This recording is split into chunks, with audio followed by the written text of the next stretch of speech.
At my son's wedding, in front of 200 guests, my daughter-in-law demanded the keys to my penthouse. When I refused, she slapped me across the face so hard that my vision blurred and I tasted blood. I did not scream. I did not raise my hand to her. I simply wiped the blood from my lip, turned around, and made one quiet phone call. 15 minutes later, a man walked through the door of that ballroom, and the moment the bride and groom saw who it was, the color drained from their faces and their legs gave out beneath them.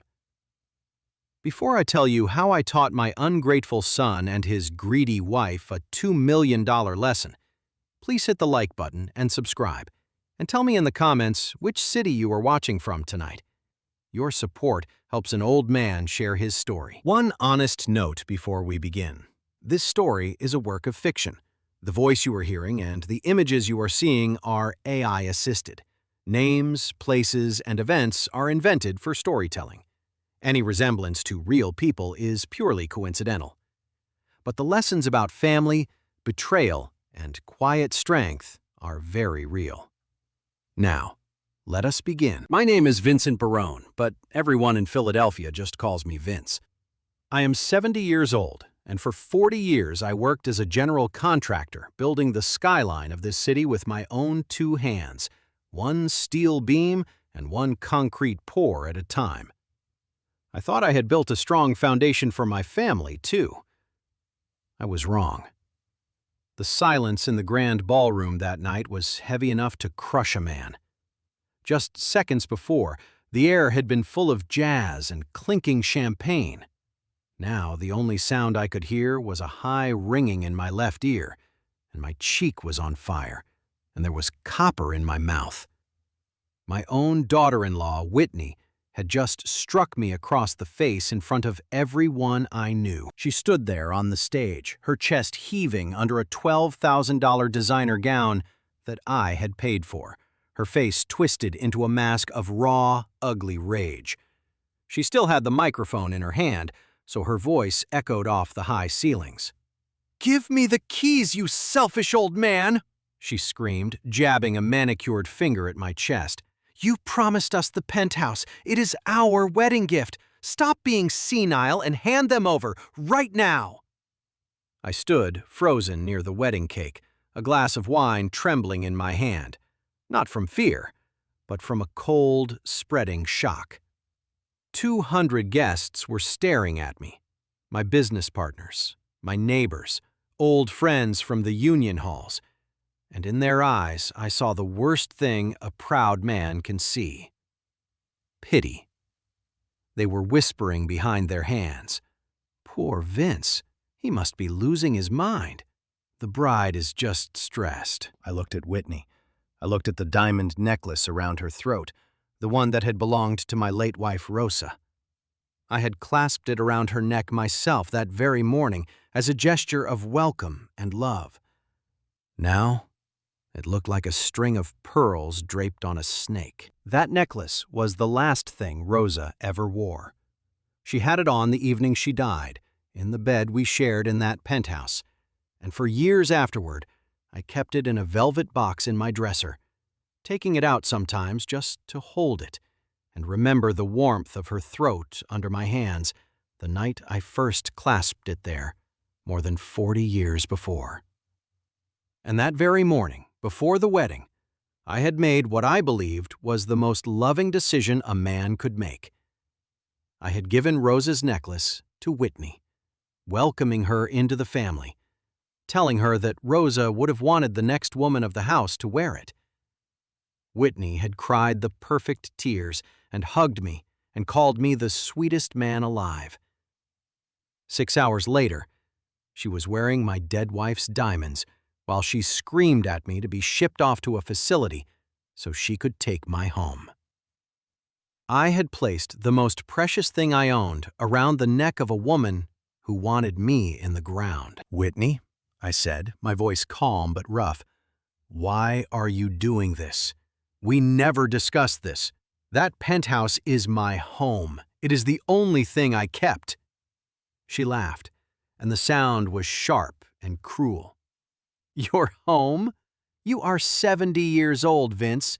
You belong in a facility where professionals can change your diapers.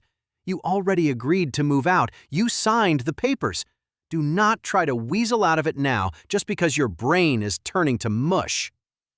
She was doing it in front of everyone, painting me as a dementia patient to make her theft look like mercy. My stomach turned. But I still had one hope left. One person in that room who I was certain would stop this. I turned my eyes to Daniel, my son, my only child. The boy I had raised alone after Rosa passed. The boy I had put through private school and university by working double shifts on freezing job sites so his hands would never have to know a shovel or a jackhammer. He was standing right beside her, handsome in his tuxedo, but his shoulders were curved inward and small. "Danny," I said softly, Tell her the truth, son. Tell her I never agreed to give up my home." The whole room waited. This was his moment, the moment to become a man, to protect the father who had given him everything. For a split second, our eyes met, and I searched for my little boy somewhere inside that grown coward's face. And I did not find him. He looked down at his polished shoes. He cleared his throat and spoke into the microphone, his voice shaking. "Dad, just give her the keys. Stop making a scene. You know you are not well. We only want what is best for you. Please, do not ruin our special day." My heart did not break. It shattered into dust. It hurt worse than the slap. It hurt worse than the 200 pitying faces. My own son had chosen a lie over the man who had sacrificed his whole life for him. The ringing in my ear stopped. The heat on my cheek turned to ice. And in that ice, something else woke up. Something I had not felt in 40 years. Not since the brutal days when men twice my size tried to run me off my own job sites. Whitney held out her hand and snapped her fingers at me, the way you would snap at a dog. "Come on, Vince. Be a good boy and hand them over." I looked down at the keys in my hand. The keys to the home where Rosa and I had spent our last good years together. Then I looked at the crystal wine glass on the table beside me. I picked up the glass. The red wine swirled inside it, dark as blood. I walked slowly toward the stage, and Whitney smiled, certain I was coming to surrender. Instead, I raised the glass over the polished marble, and I let it drop. It shattered into 1,000 glittering shards, and the wine splashed across the hem of her white gown like a crime scene.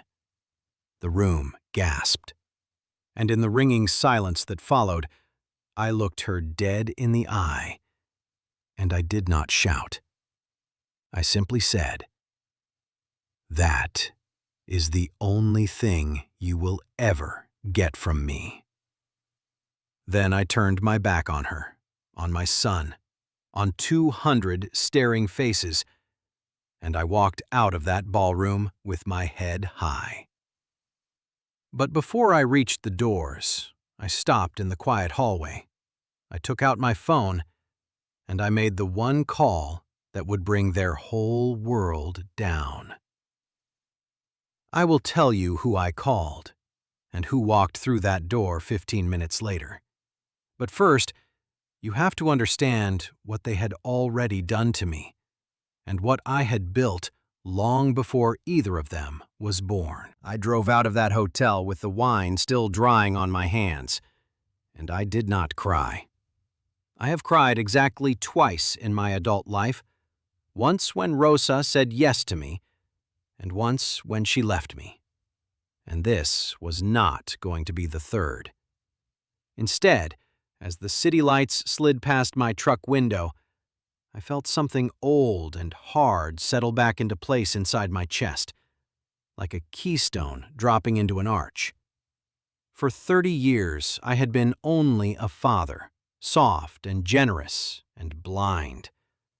But before I was ever a father, I was a man who had fought his way up through the roughest trade there is, who had faced down mob-connected suppliers and crooked inspectors and men who swung wrenches at his head, and who had beaten every one of them, not with rage, but with patience and preparation, and an absolutely unbreakable memory for who had wronged him. That man was not dead. He had only been sleeping under 40 years of love. And Whitney, with one slap, had just woken him all the way up. I did not come from money. I came up with a nail apron around my waist, framing houses through Philadelphia winters cold enough to snap a hammer handle. And over 40 years, I turned a one-truck outfit into a construction firm that raised half the towers you can see from the river. Rosa was beside me for every foot of it. She ran the office out of our kitchen for 30 years, and she was the sharpest, kindest person I ever knew. When she got sick, I built our last home with my own crews, a penthouse at the very top of a tower I had constructed myself in the heart of the city. And I renovated it around her. Every railing, every doorway, so she could live her last years looking out over the skyline we had raised together. When she died in that penthouse, holding my hand, I promised her two things: that I would take care of our boy, and that I would never let anyone take the home we built. I had kept the first promise too well, and that, I would come to understand, was the whole disaster. I had shielded Danny from poverty, from labor, from failure, from every consequence a man needs to feel in order to grow a spine. I paid for the degree. I paid for the first apartment. I paid for the wedding to a woman I barely knew, because Danny came to me glowing and said he was in love, and I wanted my son to be happy. Whitney had swept into his life 2 years earlier, all bright teeth and expensive taste, and I had ignored the small, cold thing in my gut every time she looked at my home a little too long, a little too hungrily. I told myself I was just a lonely old man being uncharitable to my son's bride. I was wrong about that, the way I was wrong about a great many things, right up until the night I tasted my own blood on my lip at their wedding. When I left that ballroom, I drove straight home, my hands shaking on the wheel, needing the one place on earth that still felt like Rosa. But when I stepped off the private elevator onto my own floor, my key would not turn. I tried it again, and then I saw it. They had swapped my lock for an electronic keypad while I sat humiliated at their reception. I pounded on the heavy door I had sanded and stained with my own hands, and after a long moment, it opened on a chain, and Whitney's face appeared in the gap, calm now, victorious. Behind her, I could see Danny hovering, unable to look at me. "You cannot come in, Vince," she said, almost gently. "This is our home now. We have the deed. We have the title. You are the one trespassing." "That is a lie," I said, my voice low. "I own this penthouse outright. There is no deed but mine." She smiled and held up a folded document through the gap in the door. "There is now a gift deed. You signed it, remember? Transferring the property to your loving son and his wife. We will send a copy to your lawyer in the morning, if you insist on being difficult about it. But honestly, Vince, a man in your condition should be grateful we are letting him leave with his medication instead of calling the police to report an intruder."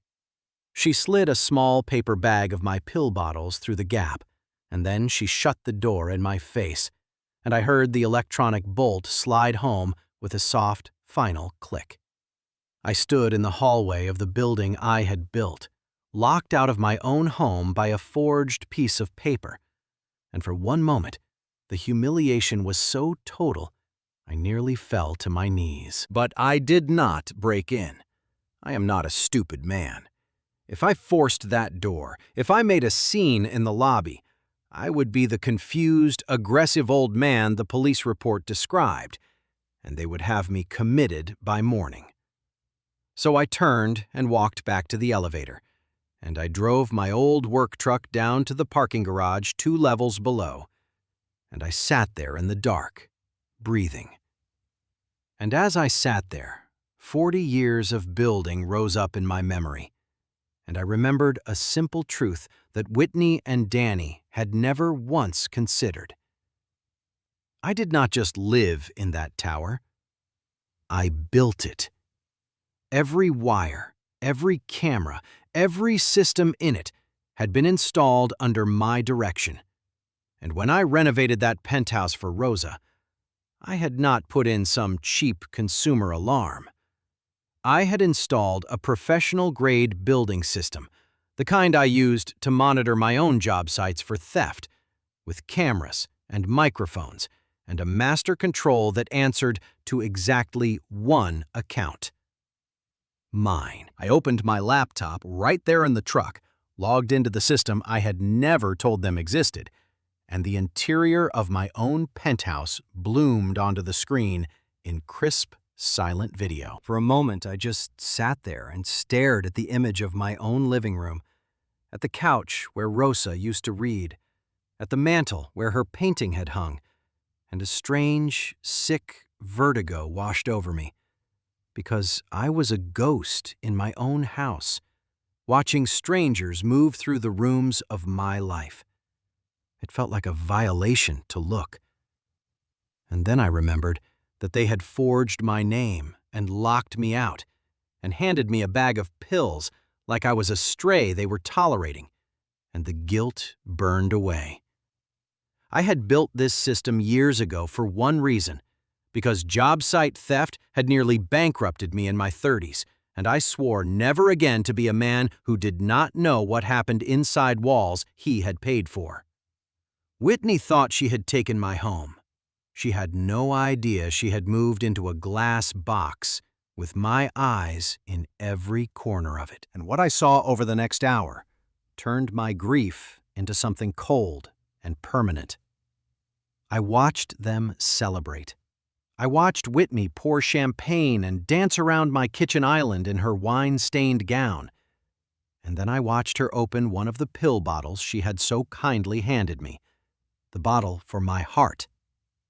And I watched her pour the real pills down the sink and refill it, carefully, from a different container. I turned up the audio. She was laughing as she did it, telling Danny that the doctor had said a man my age with my heart could have an episode at any time, that no one would ever question it, that all they had to do was be patient for a few weeks, and the penthouse and everything else would be theirs, clean, with no old man left to contest a deed. And my son. My son stood there in the kitchen I built, and he looked at those poison pills, and he hesitated for one moment that I will remember until the day I actually die. And then he picked them up off the counter where Whitney had fumbled the bottle, and he put them back in, one by one. And he set the bottle down, and he said, "Just make sure he doesn't find out." I closed the laptop. If I had watched one more second, I would have driven that truck straight through the lobby doors. I sat in the dark, and I felt the man I had been that morning quietly die. The loving, forgiving father was gone. They had wanted a heart attack. They had wanted a weak old man who would fade away without a fuss. What they were going to get instead was the man who built this city. And he does not fade. I picked up my phone, and my hand was perfectly steady now. I dialed the private investigation firm I had used for decades to run background checks on my crews and my subcontractors. A sleepy voice answered. "I need a team," I said. "Forensic accountants, a toxicologist, and a security detail." The voice asked who was calling. "This is the man who built half the towers you can see out your window," I said, "and I am about to bring one of them down on the people who tried to bury me under it." Then I hung up, and I looked up at the single lit window at the top of my tower, and I understood that they thought they were living in a penthouse, when in truth, they were sitting in a cell. And I had just begun, very quietly, to weld the bars shut. Before dawn, I pulled my truck into the cracked lot of DeLuca's, a grease-stained diner in South Philly wedged between a check-cashing place and a shuttered hardware store. To most people, it looked like a dump. To me, it was sacred ground, the place where the real business of this city has always been done, over black coffee and eggs, not in the glass towers downtown. Because here is the other thing Whitney never understood about the old man she slapped. In 40 years of building this city, I had poured foundations under courthouses and police stations and half the homes of the men who ran them. I had employed thousands. I had done favors and kept confidences, and never once, in 4 decades, gone back on my word. A man does not build a skyline alone, and the friendships you make hauling steel in the rain are the kind that answer the phone at 4 in the morning. I sat in a corner booth at DeLuca's as the sun came up, and one by one they came. Sal, who ran the biggest concrete outfit on the East Side, and whose daughter's wedding I had paid for when his business nearly failed. Tommy, retired now from the building inspector's office, who had signed off on 1,000 of my permits over the years and never once found me cutting a corner. And a quiet man named Frank Doyle, who had grown up 3 doors down from me in the old neighborhood, whose first house I had framed with my own hands when he was a young beat cop with a pregnant wife and no money, and who was now the commissioner of police for the entire city. None of them asked me why I was calling in favors at 70 years old. They took one look at the bruise on my face and the steel in my eyes, and they simply asked what I needed. That is what Whitney, in all her scheming, had never been able to understand. She had counted my money. She had never once counted my friends. Over the following days, my investigators laid the whole thing bare. Whitney was not the socialite she pretended to be. She was drowning in gambling debts, over $300,000 owed to men who do not send polite letters. And she had spent 2 years hunting a soft, wealthy target to marry her way out of it. My son had not chosen a bride. He had been selected, played, and set up as the disposable signature on a plan to strip my estate and sell my home out from under a corpse. The reports on Danny were, in some ways, the hardest to read, because they were not the reports of a mastermind. They were the reports of a coward. My son had known about the debts. He had known Whitney was desperate. And rather than come to me, his father, the man who had never once refused him anything, he had let her convince him that the simplest solution was to wait for the old man to die, and to help nature along if it proved too slow. He had not planned the poison. He did not have the spine to plan anything. But he had watched her do it, and he had said nothing. And when she fumbled the pills onto the counter, he had picked them up and put them back for her. In the eyes of the law, that made him an accomplice to attempted murder. In my eyes, it made him something sadder and smaller. It made him a man I had failed so completely that he would rather watch his own father be poisoned than face one hard conversation. The forensic accountants traced the forged gift deed to a crooked notary Whitney had paid. The document examiner confirmed in a signed report that the signature on that deed was a careful forgery, not my hand.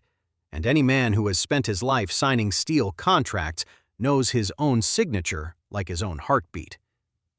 And the pill bottle, once I turned it over to the right people, would tell its own story in a laboratory. I did not storm the tower. I did the opposite. I let them believe they had won.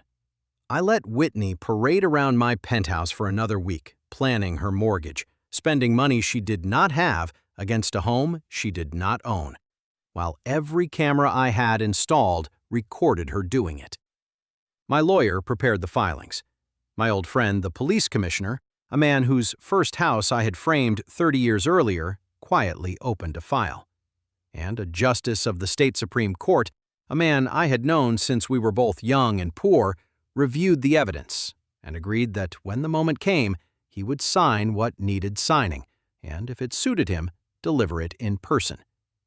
Because that is the thing about trying to rob a man in the city he built. You never know which of the quiet old men at the diner counter owns the ground beneath your feet. When everything was ready, I used the master override I had built into my own system, and I walked back into my penthouse on a Sunday evening while Whitney and Danny were hosting a small crowd of her glittering friends. She went white when she saw me step off the elevator. Then she recovered, and her arrogance came roaring back, because narcissists cannot help themselves. She crossed the room and got in my face and told me I was trespassing, that she would call the police, that she had the deed. Did I not understand? This was her house now. I let her talk. I let her back me toward the kitchen island in front of all her friends, let her wave that forged deed in my face and demand one more time that I sign a document acknowledging the transfer. I even reached for the gold pen she shoved at me. I wanted her friends to see it. I wanted it all on tape.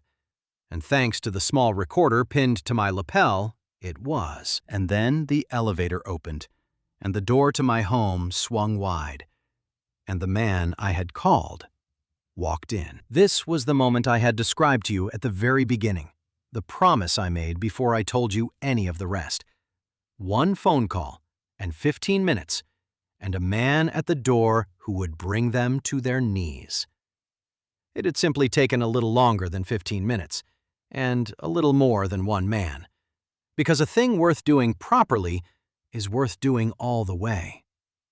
Whitney had built her whole life on the belief that the loudest, cruelest person in the room always wins, that an old man who does not shout back must be weak, that a slap is a form of authority. She was about to learn, in front of every person whose respect she craved, exactly how wrong she was. Commissioner Frank Doyle stepped through in his full-dress uniform, his gold badge blazing under the lights, flanked by 2 officers. And the champagne laughter in that room died all at once. He did not glance at the cowering guests. He looked straight at Whitney. "Whitney Barone," he said, his voice cutting the panic like a saw through pine. "Step away from the counter and keep your hands where I can see them." Whitney shrieked that this was a private residence, that they could not do this. Did they know who she was? And that was when the second man came through the door behind him. Justice Aaron Ellery of the state Supreme Court, in a long charcoal coat, holding not a weapon, but a single folded warrant, which, in that room, was far more dangerous than any gun. Everyone in the city knew his face, and when Whitney recognized him, she finally understood that this was not a misunderstanding. This was the end. "You called them," she whispered, staring at me. "You set me up." I set the gold pen gently down on the counter next to the poisoned pill bottle.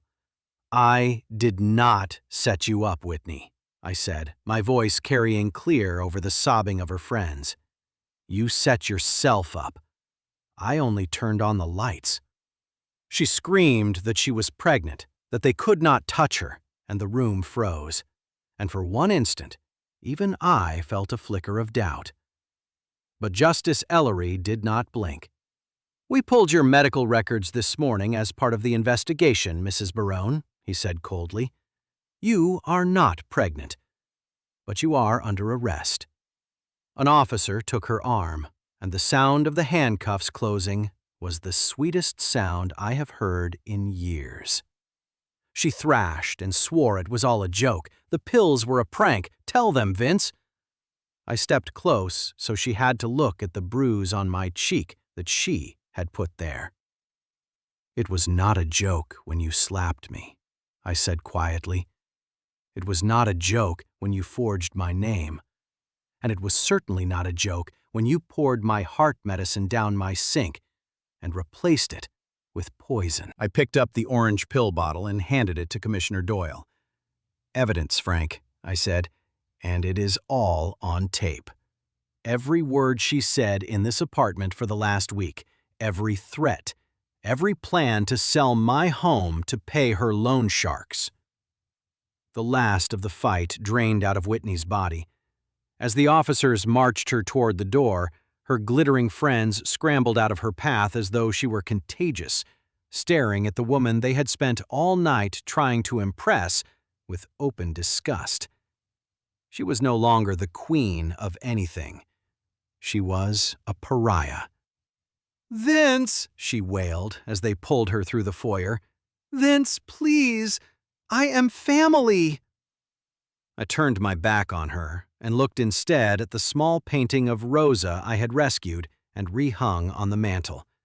And I said, more to Rosa than to Whitney, "Family does not poison family." Then the door closed on her screaming, and the tower I built was quiet again. And then there was only my son, still on his knees on the hardwood by the wine fridge, where he had slumped the moment the police walked in. The guests were gone. Whitney was gone. There was only Danny, breathing in ragged sobs, looking like a man who had survived a shipwreck, only to wash up alone on a barren shore. I stood by the balcony and looked at him for a long time, and I remembered holding his tiny hand the day he was born, promising to protect him from the world. I had kept that promise for 30 years. I had shielded him from poverty, from labor, from every hard rain a man needs to feel. And that, I finally understood, standing in my recovered home, had been my single greatest mistake.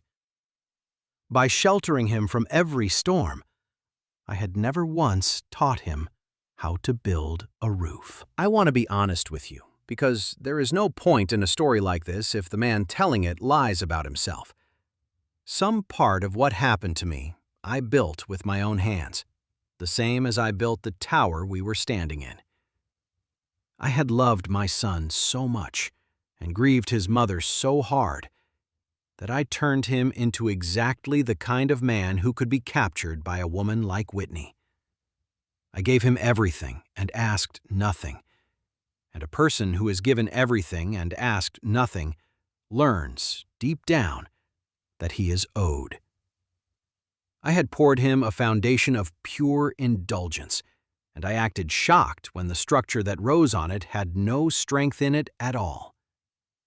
A father is a builder, too, whether he knows it or not, and I had done shoddy work on the most important thing I ever made. Standing there, watching him weep on my floor, I finally understood that the kindest thing left that I could do for him was the one thing I had never done. Let him feel the weight of his own life. He crawled toward me across the floor, reaching for the hem of my trousers, sobbing that he was sorry, that he had been weak, that she had made him do it, that he loved me. Justice Ellery had offered to charge him, too, as an accomplice. There was enough evidence to put my son in a cage for 5 years, and it would have been justice. But I am not only a judge of men, I am a father. And a father does not put his son in a cage. A father pushes his son out of the nest. So I told him to stand up, and he did, trembling. And he asked me in a small voice whether I was going to send him to prison. I told him no. He wept with relief and began promising to come back and take care of me, to fix everything. And I raised my hand and stopped him, because he was not listening. He was not going to prison, but he was not staying in my home either. I handed him a thick manila envelope I had prepared that afternoon. A flicker of greedy hope crossed his face, because he thought it was a check. He thought the bank of his father was open once more. He tore it open and pulled out the first document, and his face fell. "It is a divorce petition," I told him. "I paid a lawyer to draft it.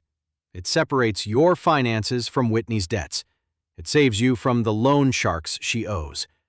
It is the very last time I will ever pay to clean up your mess." Then he pulled out the second thing in the envelope, a one-way bus ticket. He stared at it, confused. "It is to a town in Ohio," I said. "I have an old friend there who runs a framing crew. It is hard, dirty, honest work, and it pays $15 an hour. And he is expecting you Monday morning." Danny looked at me as though I had spoken a foreign language. He stammered that he was a consultant, that he had a degree, that he could not work construction. It was dangerous. It was beneath him. "It is honest work," I said, "and it is the only offer on the table. You have no home here. Your cards are frozen. You are 30 years old, and you have never done a single honest day of labor in your life. If you stay here, you will only wait for me to die so you can pick over what I built. The bus leaves at midnight. You have an hour to pack one bag." He looked into my eyes, and he saw the wall. And for the first time, he understood there was no door in it. He went into the bedroom, and I heard a zipper, and 10 minutes later he came out in jeans and a hooded sweatshirt, carrying a single duffel bag. And for just a moment, he looked young again, like the boy he had been before the money and the greed hollowed him out. He stopped at the door and looked back at me, and I did not soften. Some kindnesses are poison. I had learned that the hard way, from a pill bottle. He walked out, and the door closed, and I was finally, truly alone in the home Rosa and I had built. I walked to the mantel and straightened the little painting of my wife, and I stood there in the quiet for a long while as the lights of the city I built glittered beyond the glass. This is a work of fiction, and the voice you have been listening to is not a living man. But the lesson beneath it is as real as steel and stone. I spent my whole life believing that the point of building something was to hand it, finished, to your children. I know now that a fortune handed to a person who has never labored is not a gift. It is a temptation, and eventually a weapon they will turn on the very hand that gave it. Never mistake an old man's kindness for weakness, and never mistake his silence for surrender. A man who spent 40 years learning exactly how a building stands knows, better than anyone, precisely how to bring one down. They wanted my inheritance. In the end, the only thing they inherited was the ruin they built with their own hands. My name is Vincent Barone, and the home they tried to steal, I kept.